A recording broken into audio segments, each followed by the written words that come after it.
Bien préparé, mais ça, vous en connaissez un rayon sur l'improvisation, Jean-Pierre. Justement, on parlait d'être un bon orateur. Alors vous êtes, ce que je disais, vous êtes tombé dans la marmite petit. Vous aimez ça, en fait. Parler, expliquer, raconter.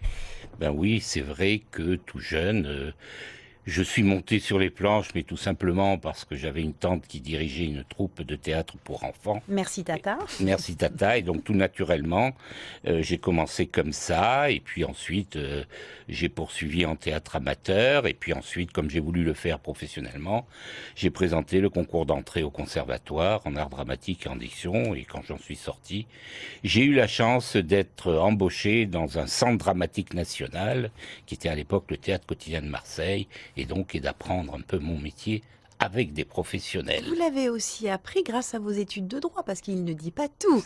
Mais quand je dis que c'est un orateur, c'est effectivement, vous avez ça dans le sang. C'est vrai qu'effectivement, j'ai aussi fait la fac de droit. Je suis un amoureux des mots. Et donc. Et alors, vous aimez les mots et surtout ceux de Pagnol. C'est aussi pour ça que nous vous avons invité aujourd'hui pour un spectacle qui a lieu. Là, je ne me trompe pas, c'est samedi. Demain soir. Demain soir, mais je m'en mêle les crayons. Vendredi 20 octobre. Vendredi, donc demain, au Palais du Pharaon. On est bien d'accord.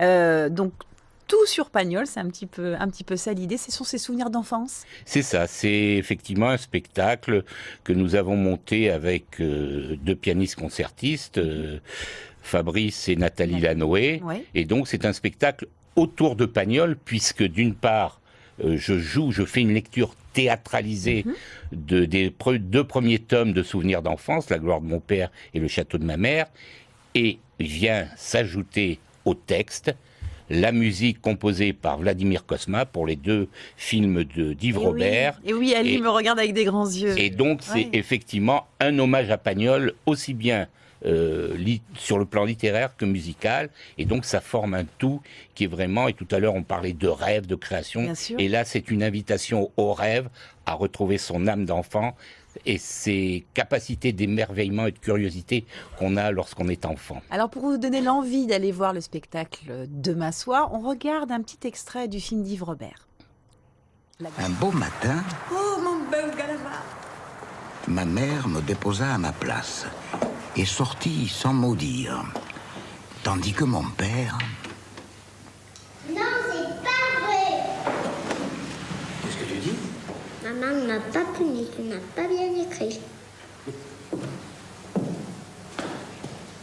Qui t'a dit qu'on t'avait puni? C'est écrit là. Voyons, mais... Tu sais lire? Oui. Alors voilà, ça c'est la petite mise en bouche et on va écouter un extrait, mais tout à l'heure. Je voudrais qu'on revienne un petit peu à Vladimir Cosma et à votre travail que vous avez réalisé pour Souvenirs de Provence. Oui. Comment on travaille entre la musique de Vladimir Cosma et les textes? Eh ben, il faut effectivement qu'il y ait une complicité entre le comédien et le musicien. Et le musicien, oui. Et donc, d'abord, on a travaillé chacun de notre côté, puisque Fabrice Lanoé a adapté pour deux pianos la bande originale du film. Et moi, de mon côté, j'ai repris, j'ai relu à plusieurs fois les deux romans autobiographiques. J'ai choisi les extraits qui me paraissaient les plus parlants. Ouais. Mais néanmoins, j'avais quand même un choix. Je voulais que ce ne soit pas que des extraits qui s'additionnent, mais que les extraits en fait mis bout à bout racontent l'histoire de la saga Pagnol de A jusqu'à Z, c'est-à-dire depuis la naissance de Marcel jusqu'à quand il achète le château de la Busine et qu'il découvre que c'est le château de sa mère, dont avait peur sa mère. On va écouter un petit extrait justement du spectacle. Ali déjà a dit qu'il irait, donc voilà. Non mais j'irai évidemment, le mix Marcel Pagnol, Cosma. Ouais, c'est super. On écoute un petit extrait. J'embrassai Paul, qui se recoucha aussitôt, et je descendis au rez-de-chaussée.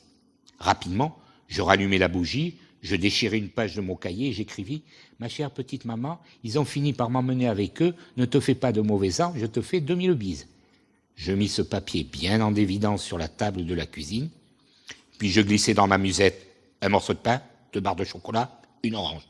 Je m'élançai sur la piste des fusilleurs. Et voilà, et on entend la musique qui va vous accompagner pendant ce spectacle. Moi, c'est super. encore plus de poids à son travail. Ah bah j'ai perdu ma question, c'est pas grave. Vous êtes ému. Mais c'est ça en fait.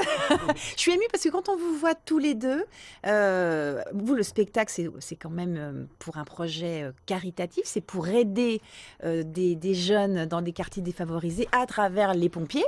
Donc c'est pour ça qu'il faut doublement y aller vendredi soir pour les aider. En fait, le Lions Club International fête cette année son centenaire.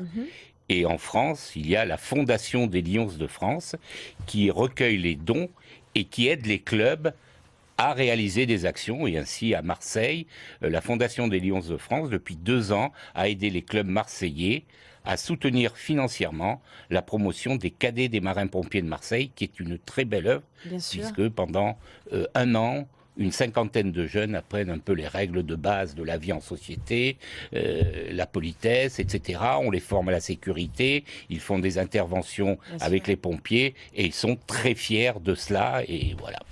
Et donc, effectivement, c'est pour la Fondation des Lions de France que nous vous invitons à venir demain voir ce très beau spectacle. Donc, le spectacle aura lieu donc demain soir au Pharo. Vous pouvez trouver les places à la FNAC, c'est le seul endroit, au Pharo, ou également sur le site internet Le Pot Commun, qui vous permettra de trouver les places. Merci tous les deux d'être venus en plateau. Merci, je vous souhaite bon vent pour la suite. Et nous, on repart retrouver Sophia Carias à Marseille.